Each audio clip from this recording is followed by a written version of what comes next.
السلام علیکم ورحمۃ اللہ وبرکاتہ۔ خصی جانور کی قربانی کا حکم۔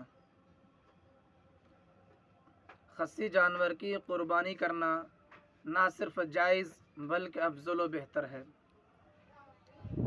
حضرت صلی اللہ علیہ وسلم سے خصی جانور کی قربانی کرنا ثابت ہے۔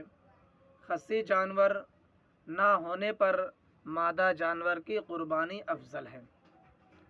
افضلیت حاصل کرنے کے لیے قربانی کے موقع پر جانور کو خصی نہ کرنا چاہیے، کیونکہ خصی جانور کی قربانی افضل و بہتر اس لیے ہے کہ وہ فربا اور اس کا گوشت عمدہ ہوتا ہے، اور یہ دونوں چیزیں اس وقت حاصل ہو سکتی ہیں جبکہ جانور کو پہلے ہی سے خصی کر دیا جائے۔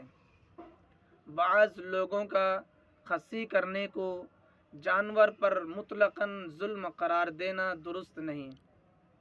خصی کرنا جانور پر اس وقت ظلم ہوگا جب خصی سے مقصد لہو لعیب ہو۔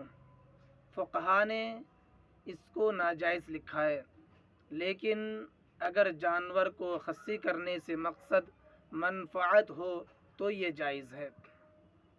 اور جب حضرت صلی اللہ علیہ وسلم کے عمل سے خصی جانور کی قربانی کرنا ثابت ہو گیا تو اب ایک مومن کو اس میں کیا تردد ہونا چاہیے۔